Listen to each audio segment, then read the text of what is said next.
여러분, 저는 우리 인생의 생활을 또 우리가 자라서 성장하는 단계를 생각하면서 우리 인류가, 우리 사람들이 하나님을 이해하고 주님을 섬기며 따라가는 그 단계들로 가끔 이해될 때가 있습니다. 처음에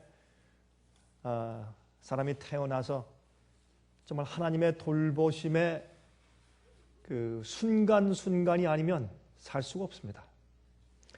여러분, 그 어린아이가 조금 커서 목을 가누기까지는 그 어린아이를 안아주는 것도 머리는 머리대로 받쳐줘야 되고 또 등어리를 이렇게 받쳐주고 다 이렇게 안아야지 그냥 안을 수가 없습니다. 요즘에 제가 다시 한번 느낍니다. 그렇죠? 그러니까 이 갓 태어난 어린아이는 온 몸을 안아줘야 돼요. 그리고 이 먹이를 어린애한테 먹이를 먹인다면 좀 이상하네. 젖을 먹이고 먹을 걸 먹여도 먹여줘야 돼요. 먹을 줄도 몰라. 완전히 부모에게 의존된, 완전히 엄마에게 의존된 그 정말 가냘픈 어린아기. 조금 자랍니다. 그러면 이제 자기가 먹을 줄 알면요, 고집이 생겨요. 그렇죠? 투정도 부리고 신경질도 부리고, 또 조금 더 자라면 이제 자기가 좀 뭘 안다고 생각되면 미운 3살, 미운 4살 그런 말이 있잖아요. 아주 얄미워요. 뺀질뺀질 말 안 듣고 말이죠. 자기가 세상에 제일 많이 아는 것 같아, 이 어린아이가. 도망다니고. 조금 자라면 이제 엄마 아빠의 권위 밑에서 순종합니다. 이렇게 하고 저렇게 하고, 그렇죠? 하나하나 따라다니면서 순종합니다. 그런데 사춘기가 되면 참 힘듭니다. 우리 인생들에도 사춘기가 있습니다. 우리 신앙에도 사춘기가 있어요. 우리 신앙 생활하는 단계도 하나님과 그러한 것 같습니다. 그래서 우리가 사실은 하나님을 경배하는데 온 마음과 뜻과 정성과 목숨과 힘을 다하여 주님을 사랑하고 경배하는 것이 아닙니다. 처음엔 무서워져 좀 하다가 나중에 조금만 머리가 크면 자기가 다 아는 것 같죠. 자기가 하나님 된 것 같아요. 그래서 거절하고 배반하고 자기 마음대로 하고, 성경에 그렇게 말씀했는데도 어떻게 해요? 자기 하고 싶은 대로 하고. 우리 어른들이지만 사춘기 가운데 있는 어른들이 참 많은 것 같아요. 가만히 보면 다 사춘기 같아요. 하나님께 대해서 삐지고 자기 마음대로 하고 도망다니고. 근데 나중에 성숙하면 어떻게 해요? 순종하는데 온 마음을 다해 순종하는데 다시 어린아이로 돌아가요. 어릴 때 엄마 아빠가 없으면 아무것도 할 수 없는 것 같은 그런 입장으로 돌아가요. 예수께서 말씀하기를 나는 내 하늘에 계신 내 아버지께서 내게 주시지 않는 어떤 말도 내가 할 수 없고 아버지께서 하라는 대로 내가 하고 산다. 그 예수님은 어린아이셨거든요. 어떤 의미에서 하나님 아버지의 품속에서 사신 완전한 어린아이처럼 아버지의 뜻대로만 사신 분으로 사셨습니다. 그 높으신 하나님이 이 땅에 오셔서 그런 모습을 보이셨는데 우리는 너무 어떤 의미에서 independent, 너무 독립적이에요. 우리 마음대로. 그렇죠? 가만히 생각하다가 하나님께서 말씀하신 단순한 말씀보다 내 뜻이 옳고 내 생각과 내 논리가 옳아요. 그렇죠? 다니면서 말이죠, 이 복음과 진리와 말씀으로 사람들을 설득시키는데 받는 사람들 많지만 안 받는 사람들은 말이죠, 그 머리에 뭐가 들어가는지, 돈이 들어갔는지 무슨 소리를 하고 뭘 가르쳐도 안 들어요. 고집 부리고, 그리고 또 고집만 부리면 또 좋게요, 거의 이상한 철학이 들어가는데 뭐뭐 철학이라 하잖아요. 그걸. 그죠? 뭐뭐 철학 있잖아요. 이거. 이상한 게 들어가서 이상한 배짱을 부리면서 그 안 듣는 사람들 보면 참 답답하죠. 그거 왜 그렇습니까? 다 인생의 신앙생활의 사춘기 속에 있어요. 하나님을 이해하지 못해요. 여러분께서 나중에 다 자라고 나면 어릴 때 우리 그러죠.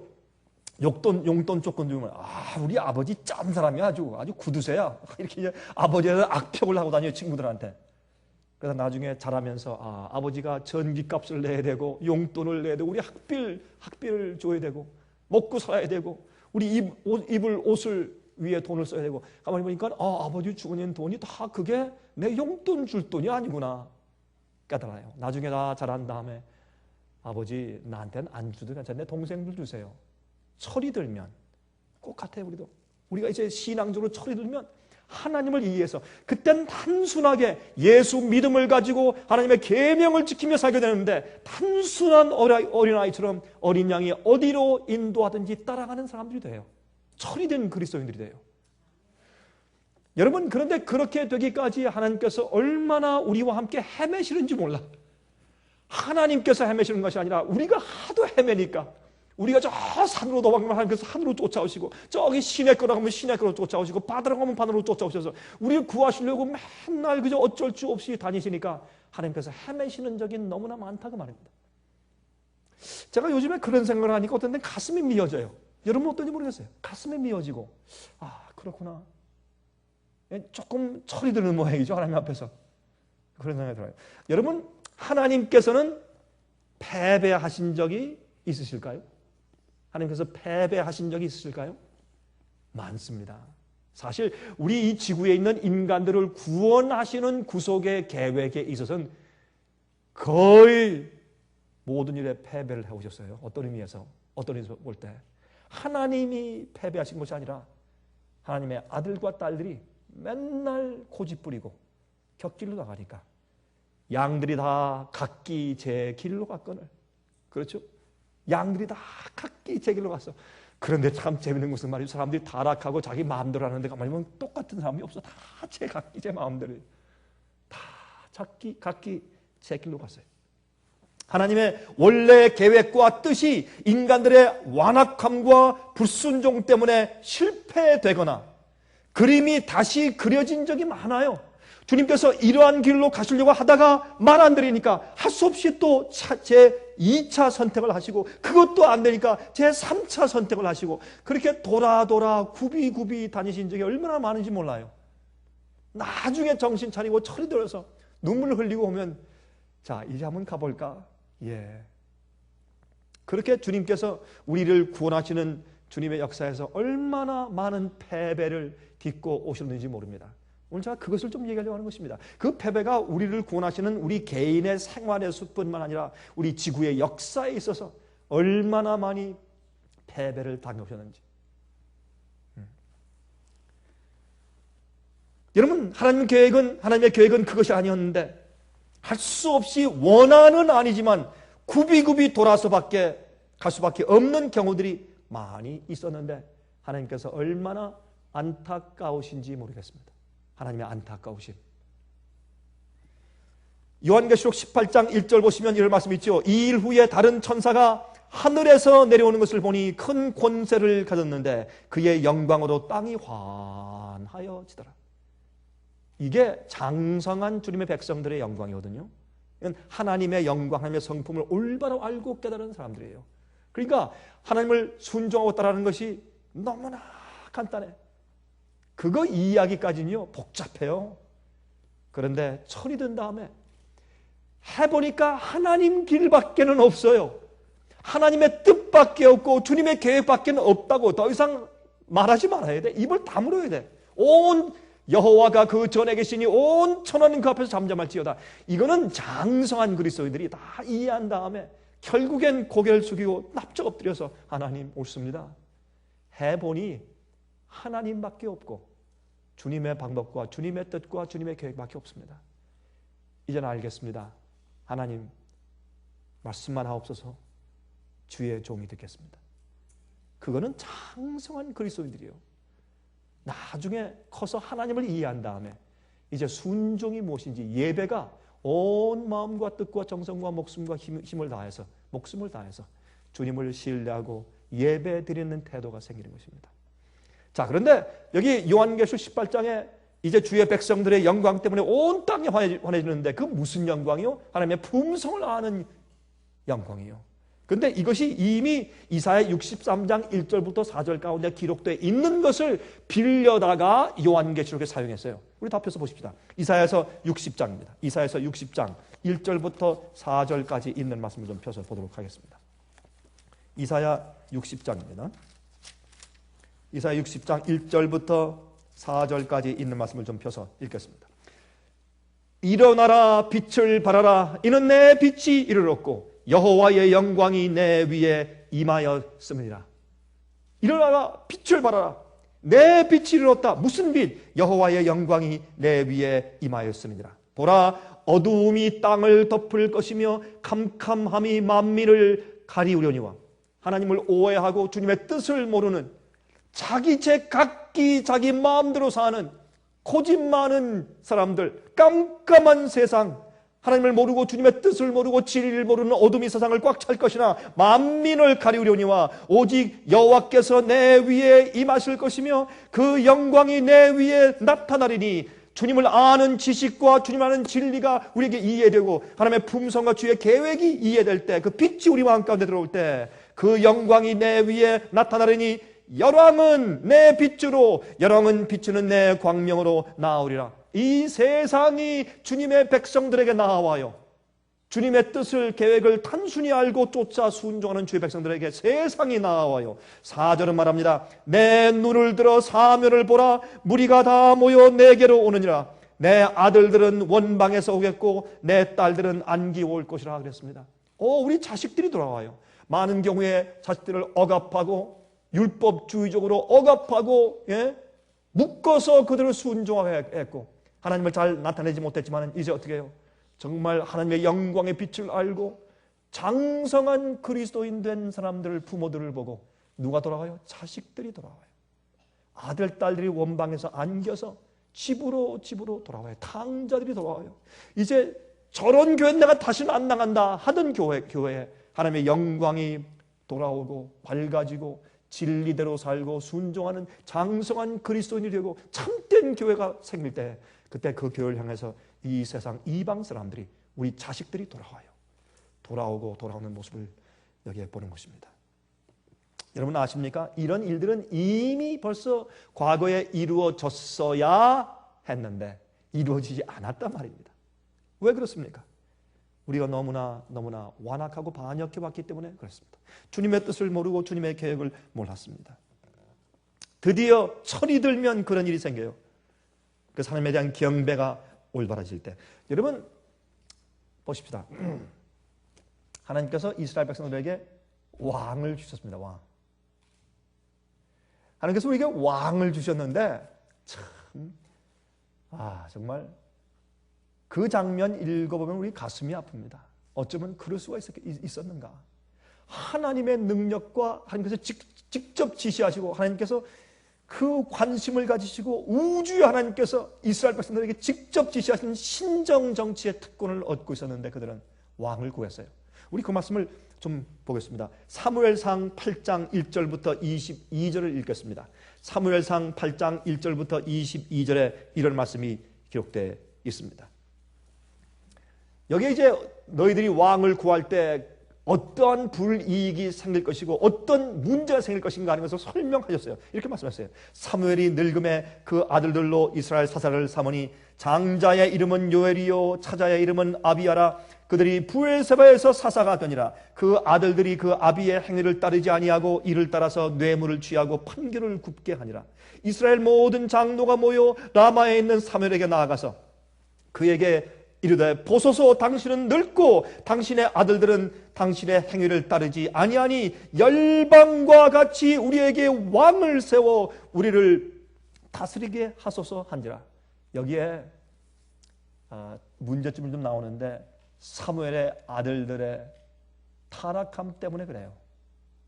하나님을 올바로 보고 주님께서 직접 다스리시는 경험을 사람들이 부인하고 이 세상을 따라가고 세상의 교육제도, 세상의 번연과 또한 세상의 지혜를 따라가는 것은 하나님의 지도자들의 타락 때문에 그런 것을 우리가 인정합니다.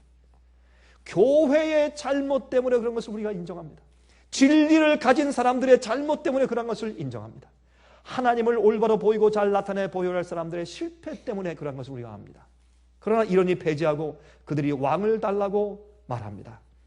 자, 왜냐면 눈에 보니까 이방 나라들 말이죠. 왕을 세워놓고 왕이 멋있는 옷을 입고 나가니까 사람들이 경배하고 따라가고 이 전쟁할 때 왕이 앞서서 다 칼을 들고 참 멋있게 보여요. 보이지 않는 하나님의 그 섭리와 능력을 경험하지 못하면 눈에 보이는 세상이 더 아름답고 멋있게 보이는 것이거든요. 그렇게 했습니다. 그때 6절 읽겠습니다. 우리에게 왕을 주어 우리를 다스리게 하라 한 그것을 사무엘이 기뻐하지 아니하여 여호와께 기도하며 여호와께서 사무엘에게 이르시되 백성이 내게 한 말을 다 들으라. 하나님께서 어떻게 해요? 이스라엘 백성들에게 왕을 주실 것을 주님께서 허용하셨어요.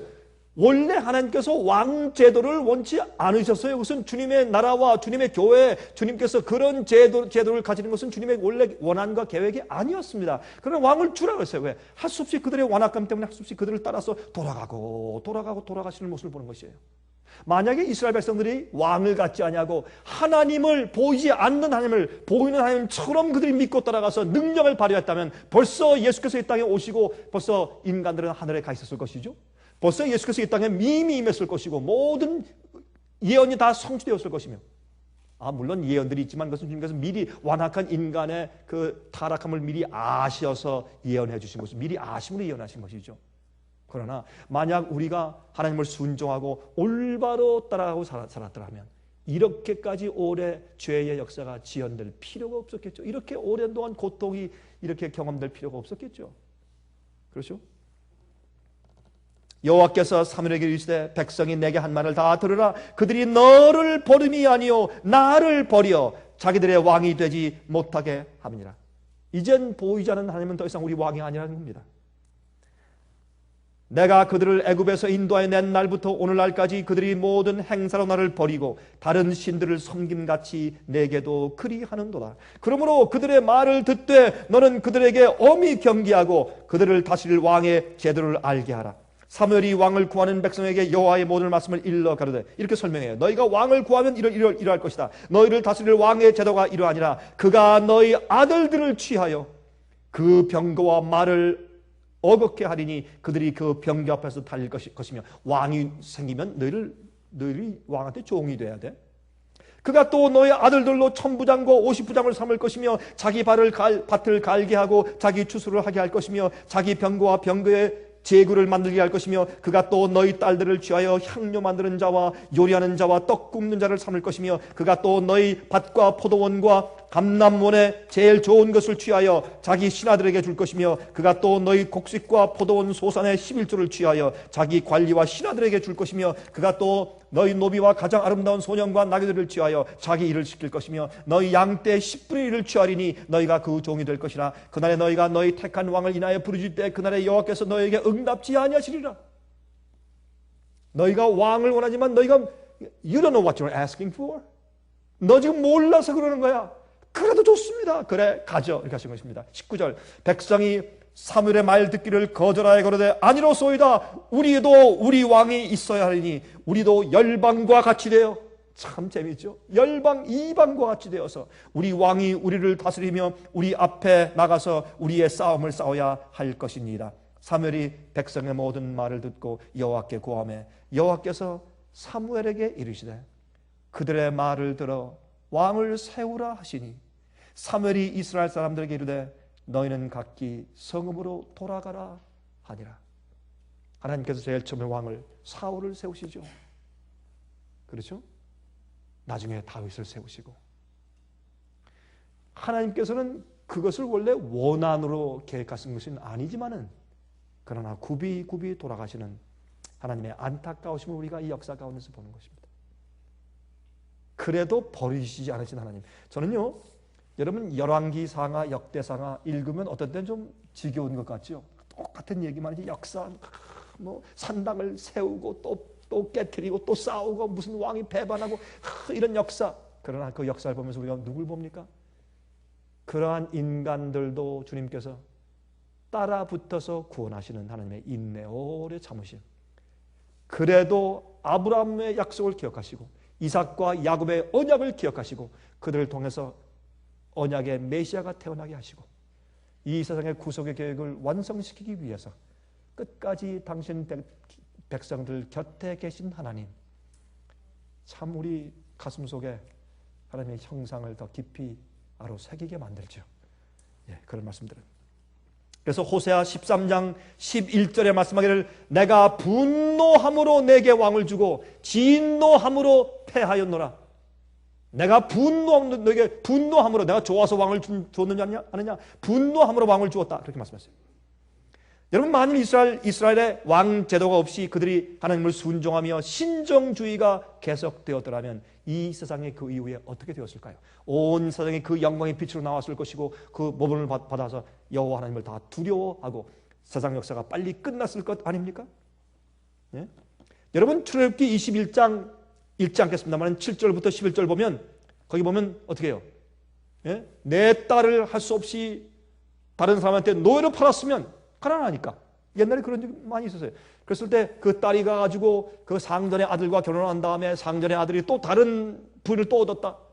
그랬을 때 그때 그 딸에게 먹을 것과 입을 것과 거할 곳을 주고, 예? 침소를 거절하지 아니하면 그냥 살아라. 그것을 거절하면 해줄 수 있는 그런 이유가 된다.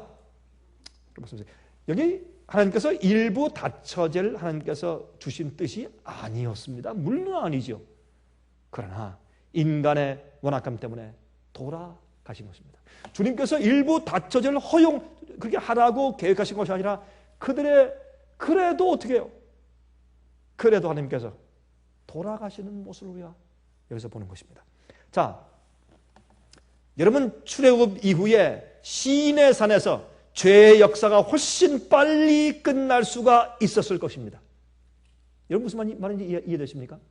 이스라엘 백성들이 출애굽에서 나온 다음에 주님을 이해하고 주의 능력을 받아들이고 이해한 다음에 전적으로 주님을 순종하고 개혁하고 주님의 뜻대로 다 행하고 그렇게 했으면 아마 온 세상이 그들을 두려워해서 온 세상이 여호와를 아는 지식으로 금방 충만했을 것이요, 세상이 금방 끝났을 것입니다. 이렇게 오래 계속될 필요가 없는 것입니다. 아마 성경 예언도 그렇게 쓰여지지 않았겠죠. 여러분, 주님께서 십계명을 주신 이유는 우리 인간 속에 있는 그 완악함과 죄의 성질을 깨닫게 해서, 여러분, 우리에게 낙심케 하기 위해서 아니에요. 십계명을 준 다음에 주님, 우리 하려고 했는데 할 수가 없습니다. 할 능력이 없습니다. 그래, 뭘 주셨어요? 성소제를 주었어요. 다시 말해서 우리 인간들이, 우리가 어떻게 해요?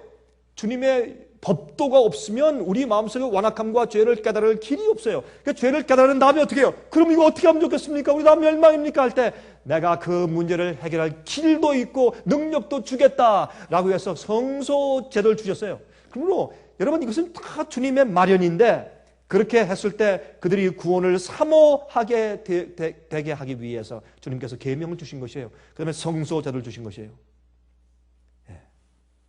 여러분, 십계명이 우리의 구원의 목표가 아니에요. 십계명은 기초예요. 그렇죠? 십계명을 기초로 해서 우리의 성품을 더 아름답고 더 높게 쌓아가는 것이죠. 교통법규, 그게 우리의 교통 질서의 목표에 아니에요. 기초예요. 예? 교통법규는 그저 우리가 살아야 할 기초고, 거기에서 뭐를 쌓아가요? 우리 성품, 어떤 성품? 다른 운전자들에게 어떻게 해요? 우리가 양보하고 그들을 존중하는 그런 태도를 배우고 하고 배려하는 운전을 하게 하기 위해서 기본적인 교통법규가 있는 것이죠. 십계명의 기본하에 그 이후에 생각으로라도 범죄치 않는 예수님의 표준을 우리 마음 가운데 일으켜야죠. 그렇죠? 여러분, 하나님께서 가나안 땅에 보내실 때 어떻게 했습니까? 가나안 땅에 와서 칼을 가지고 점령하라, 안 그랬어요? 그렇겠습니까? 아니에요. 가나안 땅에 와서 땅을 차지하라 그랬어요. 그러면 그 전쟁은 내게 속한 것이라 주님께서 하시는 것, 주님께서 싸우시는 것, 사람이 하는 게 아니에요. 여러분, 그 가나안 땅에 와서 어린 아이까지 죽여라 막 이러니까 지금 그게 뭐예요? 다 전쟁하고 각 나라에서 방어하고 말이 군대를 갖다 만들고 폭탄을 만들고 말이죠. 무기를 가지고 강해지는 것이 가장 최선의 방어다, 이렇게 하고. 예? 그리고 총을 가지고 내 방은 우리가 한다, 이런 것들을 구약시대에 있는 이스라엘 백성들의 전쟁에 비유해서 그렇게 정당화하지 않습니까? 그것은 하나님의 계획과 원래 뜻이 전혀 아니었습니다. 여호사밧 왕 때 미디안 군대가 쳐들어왔을 때 어떻게 했습니까? 동방 사람들이 쳐들어왔을 때 어떻게 했습니까? 앞에 찬양대를 만들어서 옷을 하얗게 입히고 나가서 그때 찬송을 부르며 나가니까 자기들이 스스로 다 죽었어요. 자기들끼리 쳐서 다 죽어버리고 패했죠. 그게 원한이에요. 그들은 창 하나, 칼 하나 들 필요가 전혀 없었어요. 전쟁은 여호와께 속한 것이었어요. 바다를 갈라서 말이죠. 그 애굽 군대가 쳐들어와서 그 물속에 묻혀버리게 하신 하나님께서 이스라엘 백성의 창끝과 활과 칼 때문에 승리하시고 이건 말이 안 되는 얘기입니다. 그러나 이스라엘 백성은 이것을 이해하지 못했습니다. 그래서 그들이 전쟁을 했어야 됩니다. 그래서 그들은 어린 아이와 양까지 다 죽였어야 합니다. 그러므로 주님의 심판을 배우게 하시고 그들은 하나님께서 역사하시고 그들은 가만히 있는 것을 두려워하고 참을 수가 없었어요. 그래서 너희가 해라 그렇게 하신 것이에요. 그래서 가나안 백성을 다 죽인 거예요. 물론 그들의 그 우상 숭배의 결과가 무엇인지를 끔찍한 것을 보게 하신 것도 사실이나 사실은 그들은 자기들 가서 정복했어야 돼요. 그때 그들이 믿음이 없기 때문에 칼을 갈고 이 훈련을 해서 태권도를 배워가지고 가서 이렇게 해야지 되는 것이 그들의 원한이니까 그거 안 하면 안 된 줄 아니까 그들의 아는 그 수준 낮은 대로 그들과 함께해서 그래도 주님의 언약을 이루시는 주님의 안타까움을 생각해 보세요. 예? 전쟁할 필요가 사실 없었어요. 사실은. 여러분 그래 한번 해봐라. 그럼 너희 전쟁할 때 너희가 이기게는 내가 해주마. 이렇게 하신 것이죠. 사실은 사람을 죽이고 칼 쓸 필요가 사실은 없었어요. 그게 원한이었습니다. 참 그저 여호사밧 왕 때 모압과 암몬이죠. 그렇죠? 모압과 암몬이 쳐들어왔을 때 이제 그런 일이 있었습니다. 여러분 유대 교회의 지도자들은 고난의 메시아를 기대하지 않았습니다. 그렇죠? 전쟁에서 그들을 승리하게 할 메시아를 원했어요. 로마의 앞뒤에서 해방시키고, 그렇죠? 그들을 세상의 최고의 나라가 되기 위해서 승리케 할 그러한 구세주를 원했어요. 그때 하나님께서 기가 막히게 유대 나라를 통해서 패배하셨습니다. 얼마나 고난을 당하셨는지 백성들의 완악함 때문에 멀리 굽이 돌아서 가서야만 했던 우리 하나님의 안타까우심. 그래서 우리가 성경 전체를 볼 때 무엇이 보여요?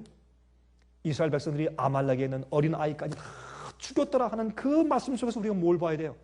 하나님의 눈물을 보고 하나님을 봐야 돼요. 하나님의 성품을 볼 수 있어야 돼요.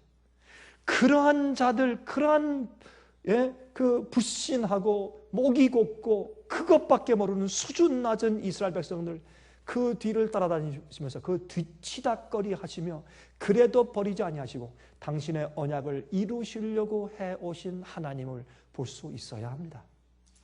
우리는 그런 속에서도 그게 성경입니다. 또 하나 보실래요? 누가복음 9장 52절부터 56절 보시면 여기 이런 말씀이 기록되어 있죠. 여기 예수님께서 예루살렘을 가시기 위해서 사마리아로 좀 돌아가시는데 예수님께서 예루살렘으로 가심으로 사마리아 사람들이 화가 나서 어떻게 해요? 자기 동네를 지나가지 못하게 했어요. 예수님 받아들이지 않았습니다. 거절했습니다. 그때 여러분 요한과 야고보가 뭐라 그랬어요? 예수님 하늘에서 불이 내려와서 저 동네를 태워버리고 우리가 기도할까요? 예수님은 하나님의 아들 아닙니까? 기도하면 하나님 아버지께서 그냥 한 불이 내려오면 한 본때를 보여주면 얼마나 좋습니까? 그 당시에 유대인들과 사마리아 사람들은 완전히 원수였지 않습니까? 유대인들은 사마리아 사람들을 자포난 사람들로 해서 그 사람들을 개로 취급했으니까 역사를 다 자세하게 설명을 드릴 시간이 없겠습니다만 그러나 이 사마리아 사람들은 자기들 나름대로 자기들의 성전이 있고 유대인들에 대해서 아주 이를 갈았습니다. 유대인들은 물론이고. 그런데 예수님께서 어떻게 하나님의 아들이고 메시아로 오셨다. 그러면 사마리아에 오셔야지. 왜 유대 땅에 가서 또 어떻게 우리한테 안 오고 예루살렘으로 가신다는 거야? 왜 유대 나라만 유대 사람들만 편애하는 거야? 우리는 뭐야? 이래서 속이 상했던 거예요. 예수님을 거절했습니다.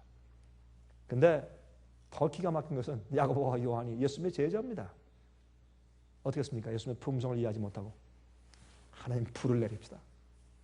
그러면 주님의 전도가 더 빨리 신속히 이루어질 것이니까 불을 내립시다. 여러분 그게 무슨 말인지 아십니까? 엘리야가 갈멜산 위에서 기도할 때 불이 내려왔어요. 그럼 뭐예요? 누가 옳은지 전쟁에서 이겼단 말이에요. 그런 뜻이거든요. 사마리아에서 저 사람들은 저 완전히 개고완이 이방인들이고 우리가 참이라는 것을 알리기 위해서 불을 내립시다. 그런 다음에 어떻게 해요? 사마리아 사람들 전부 다 데리고 어디 기드론 시내가로 내려가서 다 바알의 선절 칼로 다 쳐 죽인 것 좀 쳐 죽입시다. 그런 얘기예요. 얼마나 끔찍한 얘기인 줄 아세요? 그게 불을 내리고 갑시다. 그런 뜻이었어요. 갈멜산에서 바알의 선지자 붙잡아 다 죽인 것 좀 죽입시다. 이런 뜻이었어요. 예수님께서 너무나 기가 막혀서 예수께서 돌아보시며 아마 그걸요 어떻게 표현할까? 이렇게 아마 예수님께서 이렇게 가시다가 그 얘기를 들으시고 너무 기가 막히시니까 잠깐 섰다가 돌이켜서 가만히 보시고 한 1분 동안 쳐다보실 거예요. 예수님께서 그렇게 표현하지만 1분 동안 가만히 야고보, 요한, 또 베드로, 시몬 다른 사람들 똑같이 말 잘했다. 내가 하면 네가 했다 잘했다. 다 기다리고 있을 때 예수님께서 12명 얼굴 가만히 보시면서 너무나 기가 막히시니까 꾸짖으시며 말씀하셨어요. 너희들 정신 나갔니? 너희 정말 정신 나갔나? 그걸 말이라고 하느냐? 아마 너무 기가 막혀서 그렇게 말씀하셨겠죠. 그리고 꾸짖으시고 말씀하기를 우리 다른 촌으로 돌아가자. 하나님은요, 우리 인류를 구속하실 때 실패한 적이 많으세요. 많이 실패하시고. 여러분과 저의 개인의 생활을 좀 보십시다. 우리의 개인 생활 가운데서 우리의 그리스도인 생활에서 하나님께서 몇 번이나 실패하셨을까요? 우리 한번 적어볼까요? 이렇게. 몇 번이나 하나님께서 내 생활 가운데 실패해 오셨는가? 기가 막힌 얘기예요. 그렇죠? 가나안 땅에 12 정탐꾼들을 보냈을 때 아니 하나님께서 말이죠. 정탐꾼이 필요해요? 다 하신 하나님께서 정탐꾼을 보내서 이길 수 없는지 알아보고 얼마나 좋은 땅인지 가서 알아봐라. 그건 뭐 하나님께서 무슨 정탐꾼, 스파이가 왜 필요해? 하나님께서 정탐꾼을 보내라 했어요. 왜? 그들의 믿음이 그것밖에 안 돼요. 보지 않고 따라가는 믿음이 없으니까. 여러분 우리는 가끔 말이죠. 천사 한 명만 보면 그래요. 저도 옛날에 고등학생 때 그런 기도 한 적이 있어요. 하나님 제게 천사 한 명만 보내주시면 주님께서 내게 인도하시는 뜻이 무엇이냐고 확실히 다 알고 내가 믿겠습니다. 아니죠. 한 명 보여주면 10명 보고 싶어하고 천천만만 천사가 보일 때까지 믿지 못해요. 똑같아요. 사람 마음은.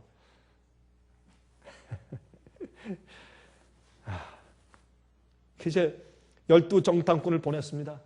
하나님께서 뭐 그들의 믿음이 그것밖에 안 되니 그래 보내라. 보냈습니다. 10명이 돌아와서 뭐라 했어요? 안 된다. 가니까 우리가 다 거인과 우린 그 앞에다 메뚜기다. 안 된다.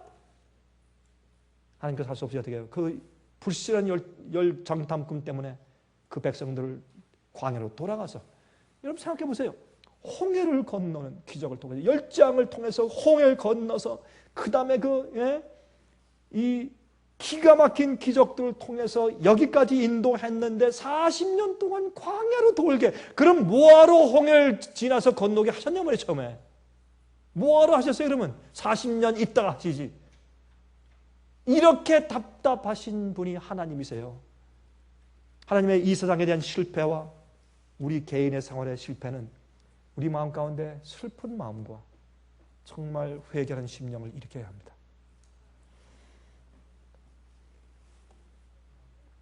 40년 동안 광야를 돌겠어요. 그래? 너희가 안 되겠어? 너희가 메뚜기 같아? 그래 알겠대. I honor your opinion. 내가 너희 의견들 존중할게. 그럼 돌아가자. 안 되니까 돌아가야지. 또 뭐래? 돌아가자 그러니까 또 다지고 우리가 돌아가야 합니다. 우리 갑시다. 이제 우리는 청개구리도 아니고 우리 인간들이 그랬어요. 근데 우리 개인의 생활도 사실 그렇거든요. 개인의 생활도. 하나님이 안 보이는 하나님을 섬기니까. 그러나 성경은 말하기를 보는 자보다 보지 않고 믿는 자들에게 복이 있다. 그렇게 성경을 말씀하는 것이에요. 그래서 보지 않고 믿는 특권이 얼마나 큰지 몰라요. 어떤 의미에서. 또 한번 보실래요? 만나를 시커 주니까 나중에 만나가 지겹대. 하늘에 내려온 그 양식이 지겨우면 그러면 뭘 먹겠어요? 뭘 먹어야 돼요, 그러면? 예? 그거 지겹다 그랬어요. 뭐를? 고기 주십시오, 고기. 하나님께서 할 수 없이 수많은 수백, 수천, 수만 마리의 그 메추라기 때려갔다가 봉풍을 불어가지고 다 몰고 와가지고 그러니까 다 이 허리 정도 되는 높이로 다 날게 만들었어. 하나님께서 얼마나 가슴 아팠을까? 여러분 새를 때려잡는 거 그거 가슴 아픈 일이에요.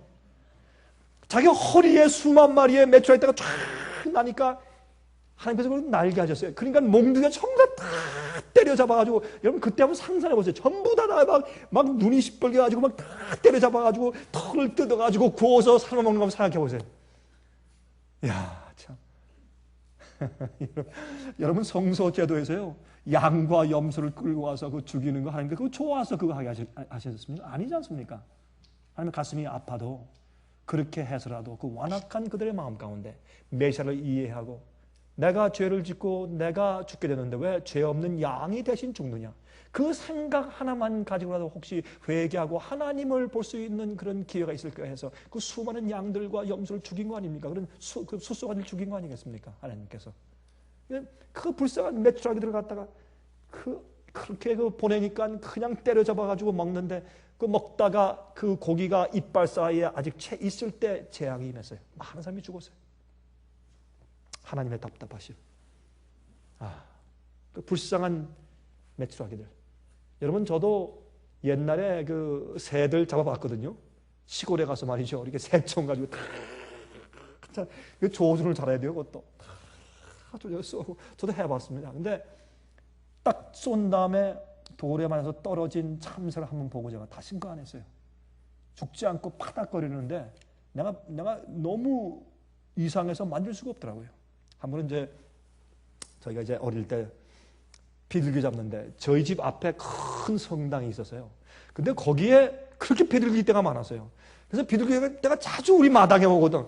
그래서 어떻게든 제가 이 소쿠리 여러분 옛날에 해보셨죠? 소쿠리 큰 거 이렇게 해가지고 거기다 나무 작대 딱 이렇게 고여놓고 거기다 모을 갖다 탁 넣고서 거기 줄을 탁 해서 방 안에 들어가서 구멍을 딱 뚫고 탁 이러고 있어요. 그러면 이 비둘기떼가 오잖아요. 탁 와서 거기서 한 2마리 싹 들어가면 탁 쳐서 딱 이게 잡히면 가서 비둘기. 그런데요, 비둘기를 딱 잡아보니까 도망가려고 비둘기가 막 밀치면서 손을 갖다가 그냥 막 자기가 무슨 호랑이라고 제 손을 핥혀요. 막 핥히면서 그러는데 그 눈이 얼마나 겁이 난 눈인지 제가 날려보냈어요. 제 마음에 겁이 난 얼마나 그 눈이 겁이 나 있는지 비둘기가 제가 보냈어요.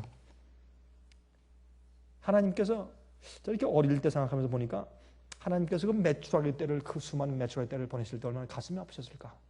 하나님께서 돌아가신 하나님. 여러분 이러한 역사들을 읽으면 우리 마음 가운데 어떤 생각이 들어갑니까? 여러분 이런 그 성경을 쭉 읽고 하나님께서 우리 인간들 때문에 패배하시고 또 패배하시고 당신의 계획을 바꾸시고 돌아가신 것을 생각하면 우리 마음 가운데 죄송한 마음이 안 들어갑니까? 어떻습니까? 참 하나님 정말 미안합니다. 죄송합니다. 정말 우리 속에서 진심으로 나오는 그런 말이 나오지 않습니까? 그게 시작입니다. 우리가 하나님의 뜻대로 사는 건 그게 시작이에요. 그런 마음이 들어가야 돼요. 그걸 깨달아야 돼요. 우리 개인의 상황에서 알겠습니다. 주님. 이젠 주님께서 내게 뭐라고 하시든지 알겠습니다. 처음에 하나님께서 갈대우리에서 아브라함에게 내 아들을, 그때 아들이 없었지만 말이죠. 처음부터 내가 가장 사랑하는 누구를 바쳐라 이렇게 하면 안 돼요. 이해가 안 될 거예요. 아브라함이 떠나고 돌고 나중에 기적적으로 아이를 낳고 그 다음에 또 한참 20년 지난 다음에 여러 가지 경험들을 돌고 그의 실수와 그의 잘못 때문에 하나님이 패배하시고 죄송하고 또 죄송해서 자기가 하나님을 좀 도와드리려고 애를 쓴 사라의 말을 듣고 그 여종 하갈을 또 구초로 취해서 아들을 낳은 다음에 생기는 그 후환과 어려움을 다 겪은 다음에 하나님의 계획 이외에는 다른 계획이 있을 수 없고 내가 내 힘으로 단 하나의 의도 이룰 수 없고 하나님이시구나 하나님의 뜻이고 주님의 계획과 주의 목적이시구나 내가 할 수 있는 일은 주께서 말씀하시면 따라하는 것이구나 그걸 깊이 이해했어요. 아브라함이. 그때 하루는 하나님께서 아브라함에게 아브라함아 내 가장 사랑하는 독자 아들 이삭을 데리고 모리아산까지 가서 3일 동안 걸어가서 내게 번제로 드리라. 그때 아브라함이 알겠습니다. 마음이 아프고 힘들고 이해가 안 돼도 그러나 그는 하나님께 이해했습니다. 그것은 장성한 믿음입니다. 성숙한 믿음입니다. 하나님의 뜻이 최고며 주님의 계획이 최고다. 그걸 경험적으로 이해한 사람이에요. 주님의 이런 모든 말씀을 우리 성경을 통해서 알고 나면 우리 마음 가운데 이 샘소 뜻이 뭐가 조용히 이렇게 흘러 올라오는데 그것이 뭐냐면 하나님밖에 없다. 하나님 계획밖에 없구나. 그런 마음이 들어가는 것입니다. 뜻이 하늘에서 이루어진 것처럼 뜻이 하늘에서 이룬 것 같이 이 땅에서도 이루어지리이다. 내 속에서 먼저. 그게 시작입니다. 제가 오늘 오면서 제 차에서 찬송을 듣는데 이런 찬송이 제일 처음에 흘러나오더라고요. 오 신실하신 주 내 아버지여 늘 함께 계시니 두렵지 않네. 그러니까 내가 이랬는데도 늘 함께 계시니 도망가 버리시지 아니하시고 우주 저쪽 어디에 가시지 않고 그저 내 곁에 항상 계셔오신 하나님.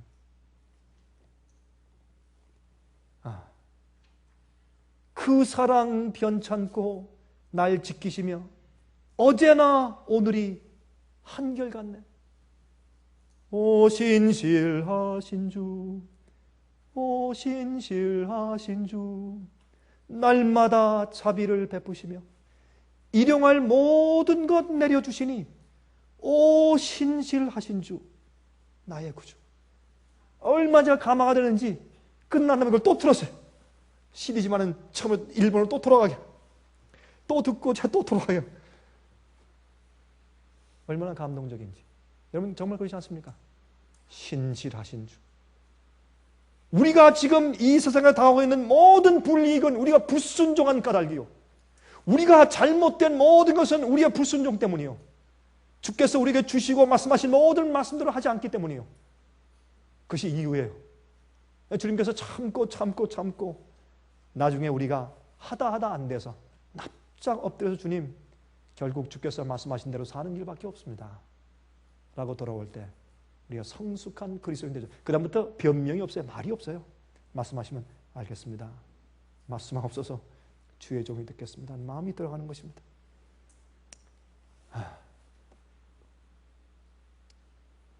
여러분 마태복음 5장 38절부터 48절이라는 말씀을 제가 읽겠습니다. 거기에 이 말씀 이거 생략하십시다. 생략하겠습니다. 그러나 여기 이제 있는 말씀은 내가 너희는 원수를 사랑하라 했지만 너는 원수를 미워라 했지만 나는 내 이웃을 사랑하고 원수 사랑하라고 말했다. 내가 의인이나 불의한 자에게 햇빛과 비를 골고루 주는 것처럼 그러므로 하늘에 계신 너희 아버지의 온전하신 것 같이 너희도 온전하라. 그렇게 말씀했어요. 하나님의 뜻이 최고예요. 주님의 계명을 지키는 것이 최고예요. 그래서 전도서 12장 끝절에 말씀하기를 일의 결국을 다 들었으니 사람의 본분은 무엇이라고요? 하나님을 경외하고 그의 계명을 지키는 것이라. 그것밖에 우리가 할 수 있는 것이 없다. 이 세상을 계획하시고 이끌어가시고 이루시고 구원하시는 모든 것은 하나님이시기 때문에 여러분과 제가 할 일은 무엇인 줄 아십니까? 계시하신 말씀을 순종하며 어린 양이 어디로 인도하든지 따라가는 것입니다. 어떤 때 주의 말씀과 명령과 분부가 이해가 안 될지라도 해서 따라 나가 보면 점점 이해되는 것입니다. 이것이 우리에게 얼마나 중요한 것인지 모릅니다. 하나님의 뜻은 그래서 너무나 많이 실패되어 왔고 좌절되어 왔습니다. 여러분 하나님의 뜻이 이미 나타나고 기록되어 있는데도 불구하고 우리의 완악함 때문에 아직도 죄와 세상이 끝나지 않고 있습니다. 여러분 그래서 우리는 오늘부터 이렇게 시작할 수 있습니다. 오늘 나를 향한 하나님 아버지의 뜻이 무엇이냐? 주님께서 오늘 내가 어떻게 살고 무엇하길 주님께서 원하시는가, 이대로 살기를 오늘부터 우리가 시작해야 합니다. 과거에 우리가 얼마 동안 10년, 20년, 30년, 40년 동안 실패하고 잘못했든지, 나 때문에 주님께서, 하나님께서 얼마나 많이 실패해 오셨는지를 불건하고, 오늘부터 그것 때문에 내 마음 가운데 정말 죄송한 마음이 올라와서, 주님께서 원래 원한이 그런 것이 아니었구나, 내가 자꾸 실패하고 내가 완악하고 내가 불순종하니까 주님께서 자꾸 돌아가신 것이구나. 어떤 땐 말이죠, 우리가요 참 이기적으로 믿거든요, 하나님을. 그래서요, 어떻게 해요? 요나가 욥바로 가니까 마침 배가 있더라.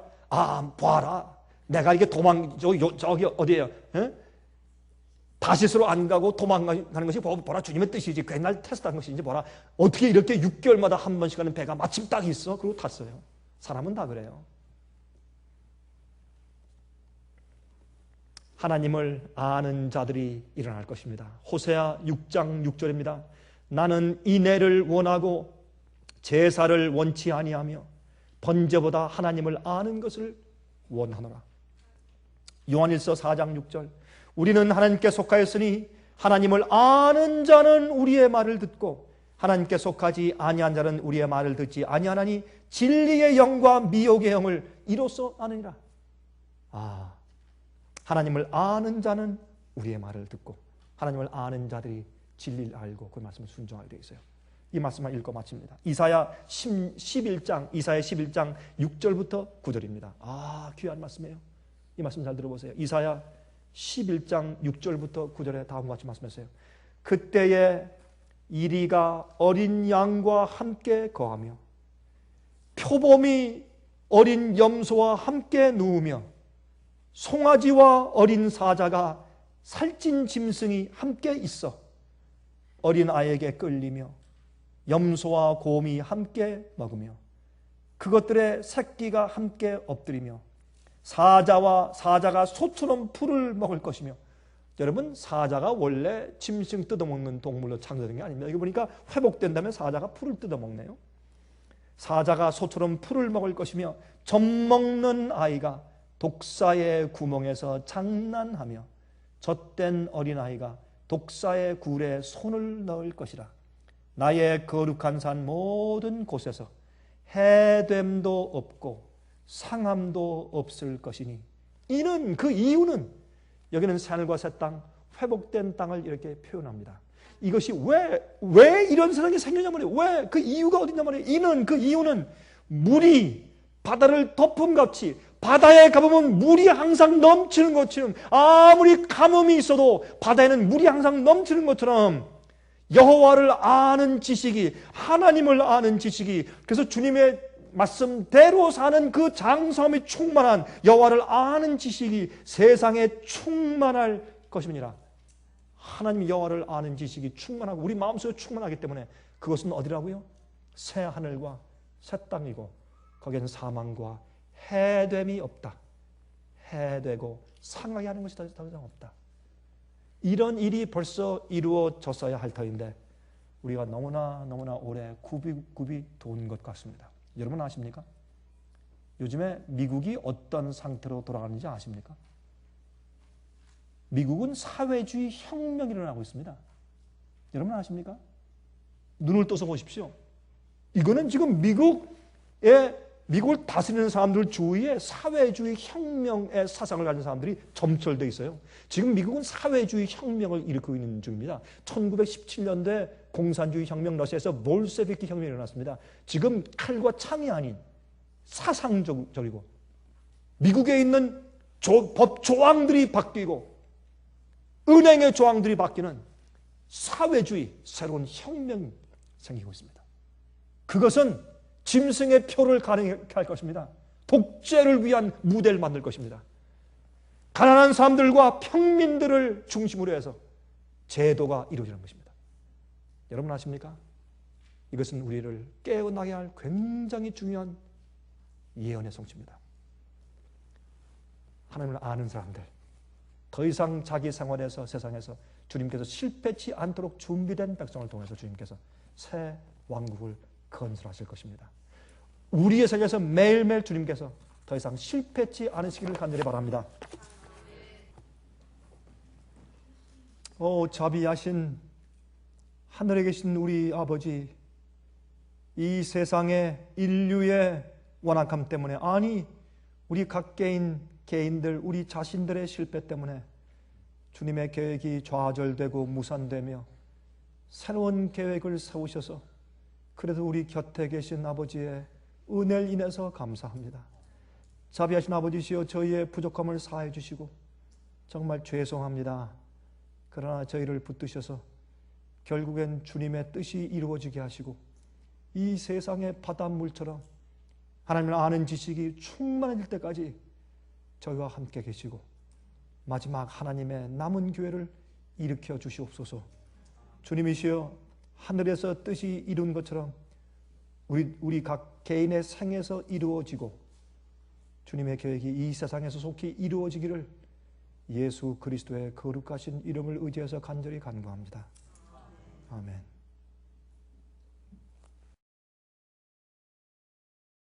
은혜 많이 받으셨습니까? 지금까지 들으신 이 생애의 빛 예배 설교는 개인의 신앙 부흥이나 소규모 그룹 예배를 위하여 DVD와 CD로 제작되어 보급되고 있습니다. 생애의 빛 예배 설교 DVD 및 CD를 원하시는 분들은 877-704-1004번으로 전화해 주시기 바랍니다. 생애의 빛은 각종 미디어, 즉 출판물, 텔레비전, DVD, CD, 그리고 웹사이트를 통하여 복음을 전하는 미디어 선교기관입니다. 생애의 빛에서 이루어지는 선교 사업을 크게 7가지로 나누어 소개하면 다음과 같습니다. 첫째로 생애의 빛은 가정과 건강과 참된 신앙을 소개하는 월간지 살아남는 이들을 매달 발간하고 있습니다. 가정과 건강 문제뿐만 아니라 참된 신앙과 성경에 나타나 있는 중요한 진리들에 대하여 매달 깊이 있게 다루는 성경 연구 신앙지입니다. 둘째로 생애의 빛은 미국의 주요 도시에서 텔레비전 선교 방송을 하고 있습니다. 많은 분들은 생애의 빛 선교 방송을 통하여 복음을 발견하고 새로운 생애를 살아가고 있습니다. 셋째로 생애의 빛에서는 우편 통신을 통하여 평신도들의 성경 연구를 도와드리는 성경 통신 학교를 운영하고 있습니다. 성경에 나타나 있는 중요한 문제들에 대하여 체계 있게 공부하기를 원하시는 분들은 성경 연구 단기 코스와 계시록을 통한 성경 교리 연구, 또한 다니엘서 예언 연구를 신청하시기 바랍니다. 교재 및 모든 비용이 무료인 생애의 빛 성경 연구 과정을 통하여 복음과 예언 문제를 가장 쉽고 체계 있게 공부하시기 바랍니다. 넷째로 생애의 빛은 예언 연구를 위하여 특별하게 제작된 DVD 시리즈를 나누어 드리고 있습니다. 성경 구약과 신약의 대표적 예언서인 다니엘서와 요한계시록을 처음부터 마지막까지 자세하게 해설해 드리는 예언 연구 DVD 시리즈를 통하여 많은 분들이 성경과 미래에 대한 새로운 시야를 가지고 살아가게 되었습니다. 마지막 시대의 복음과 비밀이 담겨져 있는 다니엘과 요한계시록 DVD 시리즈를 신청하셔서 새로운 영적 부흥을 체험하시기 바랍니다. 다섯째로 생애의 빛은 강병국 목사님의 예배 설교가 담겨져 있는 DVD와 CD를 원하는 모든 그리스도인들에게 나누어 드리고 있습니다. 매주 생애의 빛 예배 설교 DVD 및 CD를 받기 원하시는 분들은 생애의 빛으로 연락하여 신청해 주시기 바랍니다. 여섯째로 저희 생애의 빛 선교센터는 성경 신구약의 모든 진리를 요약하여 주제별로 만든 성경으로 돌아가는 길잡이 소책자 시리즈와 성경 말씀에 대한 이해와 영적 분별력을 환하게 밝혀줄 빛으로 인도하는 길잡이 소책자 시리즈를 만들어 놓았습니다. 이 두 가지 소책자 시리즈는 오류가 난무하는 혼돈스러운 세상에서 여러분들을 정확한 하나님의 말씀의 길로 안내해 드릴 것입니다. 이 소책자를 신청하시려면 생애의 빛 뉴욕 지부로 신청해야 하는데 뉴욕 지부의 전화번호는 888-881-1004 888-881-1004번입니다. 끝으로 생애의 빛 선교 사업에 대해서 좀 더 자세하게 알기 원하시는 분들은 웹사이트 www.sostv.net을 방문하시기 바랍니다. 생애의 빛 웹사이트에는 지금까지 나온 모든 월간지와 DVD, 텔레비전 방송물들을 누구나 무료로 보실 수 있도록 준비되어 있습니다. 지금까지 소개해드린 생애의 빛 선교 교재들 중에서 원하시는 책자나 DVD가 있으시면 무료 전화 877-704-1004 877-704-1004번으로 신청하여 주시기 바랍니다. 미국 동부 시간으로 월요일부터 금요일까지 9시에서 5시 사이에 전화해 주시기 바랍니다. 그럼 다음 시간까지 안녕히 계십시오.